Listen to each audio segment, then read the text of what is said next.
Ciao a tutti! Nel tutorial di oggi vediamo insieme come unire le mattonelle ad uncinetto. Vi mostrerò diversi metodi per unire le mattonelle e poi alla fine del tutorial vi mostro anche altri metodi che vi ho già mostrato in altri tutorial. Di tutti i lavori che vi mostro vi lascio i link nella descrizione del video. Per unire le mattonelle ci sono molti modi e lo possiamo fare con l'uncinetto o con l'ago. In questo tutorial io vi mostro tutti i modi per unire le mattonelle con l'uncinetto. Per il primo metodo appaiamo i dritti del lavoro, quindi prendiamo due mattonelle, tutte e due sul dritto, e appaiamo il dritto del lavoro, quindi verso di noi resta al rovescio e sotto anche dell'altra resta al rovescio. Quando uniamo due mattonelle dobbiamo considerare di prendere tutti i punti, per esempio, di questo lato, che sono tutti i punti ma anche metà dell'archetto. In questo caso possiamo iniziare entrando direttamente nell'archetto della mattonella davanti e della mattonella dietro. Questo che vi mostro è il metodo in assoluto più semplice. Prepariamo un nodino iniziale con il filo con cui vogliamo unire, portiamo fuori l'asola e lavoriamo una catenella per agganciarci. In questo caso, per queste mattonelle, l'archetto d'angolo era fatto di sole 2 catenelle, quindi per unire un lato prendo intanto una sola catenella dell'archetto, prendendo tutto il punto davanti e tutto il punto del pezzo dietro e lavoro un punto bassissimo e andiamo avanti così, tutto il punto del pezzo davanti e tutto il punto del pezzo dietro. Quando uniamo due mattonelle dobbiamo essere certi di prendere il punto corrispondente e lavoriamo un punto bassissimo. E andiamo avanti così per tutto questo lato, prendendo tutto il punto davanti e tutto il punto del pezzo dietro.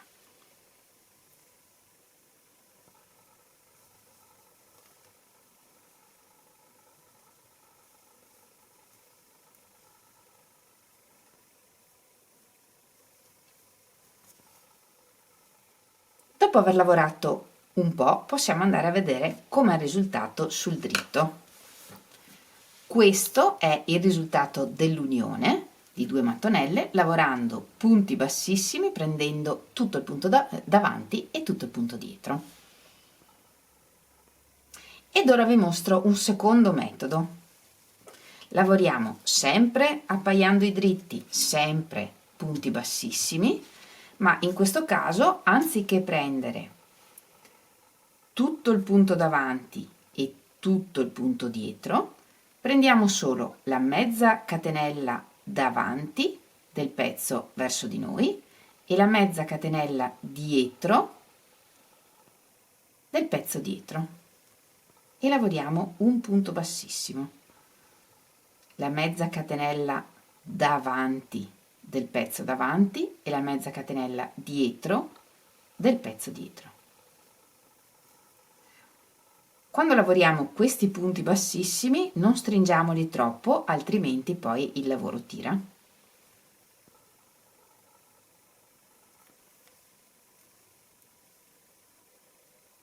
Lavoro un po' di punti in questo modo e poi vediamo qual è il risultato.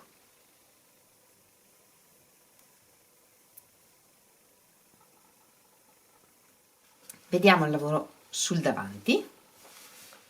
E questo è il risultato prendendo solo la mezza catenella davanti del pezzo davanti e la mezza catenella dietro del pezzo dietro. Si creano queste due righette che sono le mezze catenelle che non abbiamo preso nel punto bassissimo, che creano un'ulteriore decorazione ai lati delle mattonelle. Gli altri due metodi che vi mostro li lavoriamo invece sul dritto del lavoro. Quindi appaiamo i rovesci delle mattonelle, i due rovesci, e i dritti sono verso fuori. Anche in questo caso partiamo da un angolo e anche in questo caso dobbiamo considerare quanti punti abbiamo sull'angolo per dividere a metà i due lati, quindi avere lo stesso numero di punti su ogni lato. Queste mattonelle hanno 2 catenelle sull'archetto e quindi ne lavoriamo una sola. In questo caso, quindi possiamo entrare nell'archetto o nel punto, è indifferente, entriamo nell'archetto che è più semplice e anche in questo caso portiamo fuori l'asola del lavoro. Facciamo una catenella per agganciare e lavoriamo un punto basso per ogni punto, quindi uno nell'archetto perché dobbiamo lavorare una delle catenelle dell'archetto e un punto basso poi in ogni punto prendendo tutto il punto davanti e tutto il punto dietro.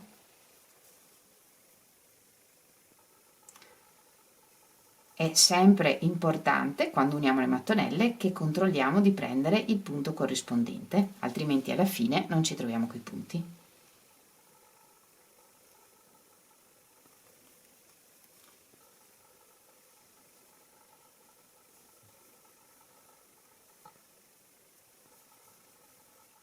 E questo è il risultato quando facciamo questo tipo di unione. Quest'unione è più indicata quando per esempio uniamo i lati di una borsa per creare una finitura in rilievo, perché chiaramente se invece stiamo facendo una coperta, un cuscino, una cosa così, potete utilizzare anche questo tipo di unione, ma io preferisco quelle sul rovescio o quella che vi sto per mostrare ora. Il quarto modo che vi mostro per unire le mattonelle può andare bene sia per unire le mattonelle per fare una borsa, ma anche per fare una coperta, una maglia, qualunque cosa vogliamo fare. In questo caso non si appaiano le mattonelle, si mettono una di fianco all'altra, lasciando il dritto del lavoro verso di noi. Come sempre si parte da un angolo. Quindi partiamo dal primo punto del lato, che è una catenella, ed entriamo prendendo solo il filo interno, cioè interno rispetto all'unione, sia di questa catenella che di quella dell'altro lato. Così. Prepariamo un nodino iniziale e portiamo fuori l'asola. Così, e passiamo al prossimo punto e facciamo la stessa cosa, prendiamo solo la mezza catenella interna di questo pezzo e anche dell'altro. Questo è il punto, prendiamo solo la mezza interna, prendiamo il filo da sotto e lo portiamo fuori, così, e ripetiamo solo la mezza catenella interna, solo la mezza catenella interna del punto.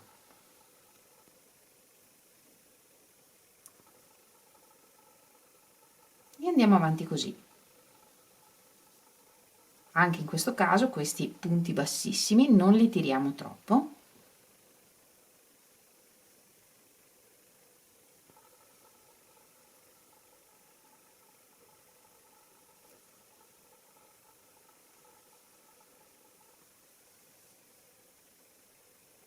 In questo modo uniamo tutto il lato e anche da questa parte prendiamo la prima delle 2 catenelle.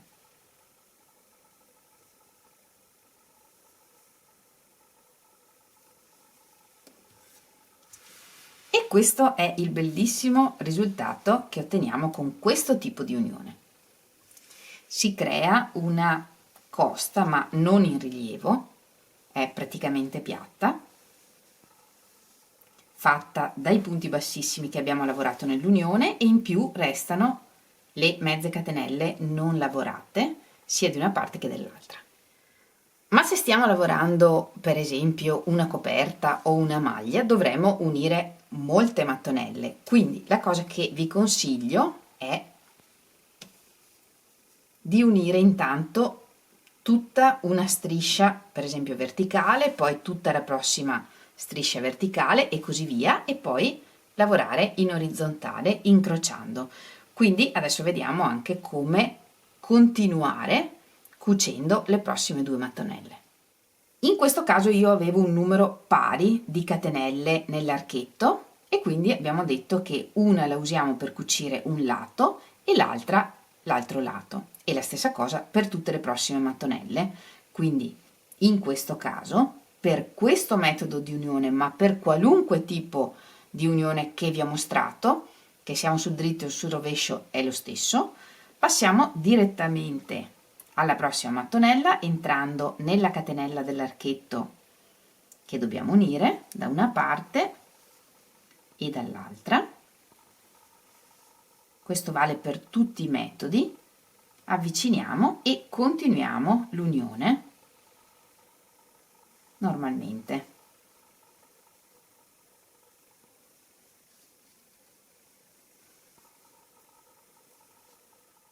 Se invece abbiamo un numero dispari di catenelle nell'angolo, allora uniamo in maniera diversa. Supponiamo quindi di avere un numero dispari di catenelle negli angoli delle mattonelle.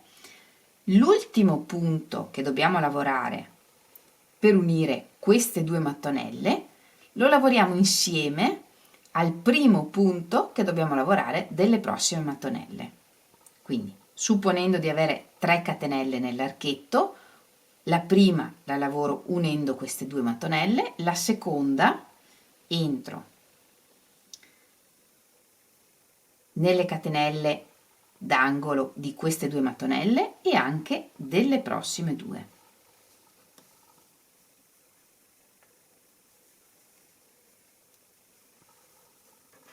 E chiudo questo punto prendendo tutte e 4 le mattonelle assieme.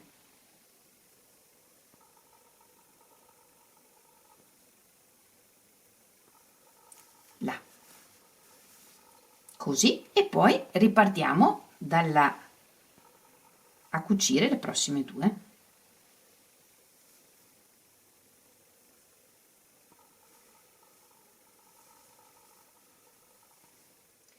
Così, e adesso vediamo come fare la cucitura che incrocia.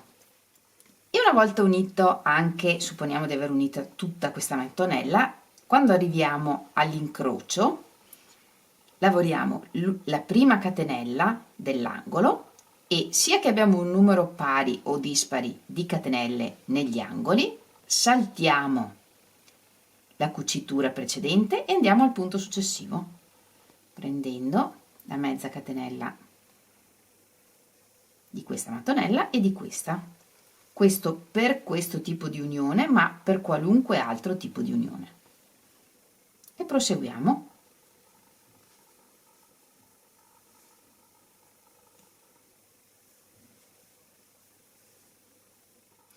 E questo è il bellissimo risultato che otteniamo. Io ve l'ho mostrato con questo tipo di unione perché è quella forse un po' più difficile, avendo il lavoro sul dritto e il filo che viene da sotto, ma questo che vi ho mostrato per questo tipo di unione vale per tutti i tipi di cucitura che vi ho mostrato, sia che lavoriamo sul dritto che sul rovescio.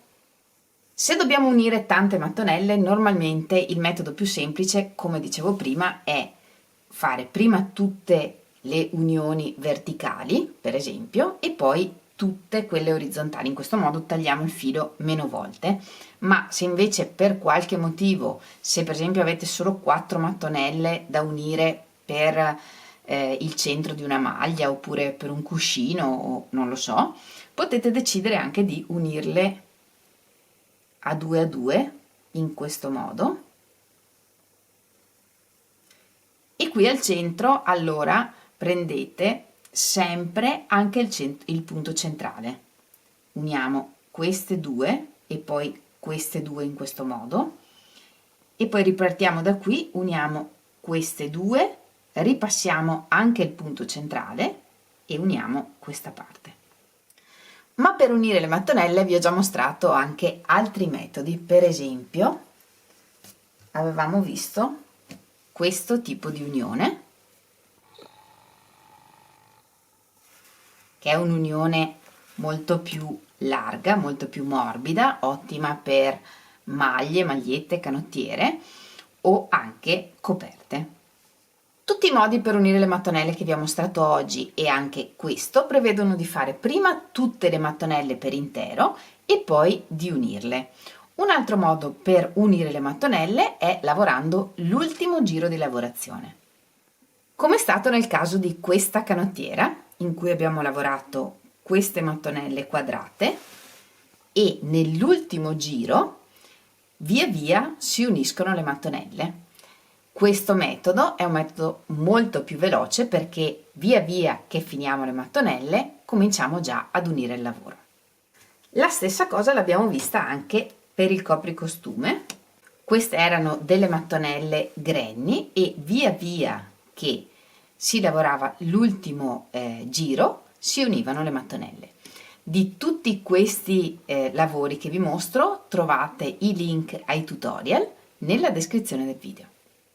Con il tutorial di oggi spero di aver risposto a molte delle vostre domande in cui mi chiedete come unire le mattonelle. Oggi abbiamo visto moltissimi modi per unire le mattonelle. Io spero di aver quindi soddisfatto le vostre domande. Se ne avete ancora, basta che le scriviate qui sotto il video. Se vi è piaciuto il tutorial non dimenticate di farmelo sapere regalandomi il vostro like o scrivendo appunto un bel messaggio qui sotto al video. Se vi va condividete questo video con le persone che amano l'uncinetto e se vi piace quello che faccio e non siete ancora iscritti al mio canale iscrivetevi. Come sempre vi ringrazio moltissimo di avermi seguita anche in questo tutorial. Noi ci vediamo lunedì prossimo con un nuovo tutorial e nel frattempo come sempre vi mando un grandissimo abbraccio e un bacio. Ciao!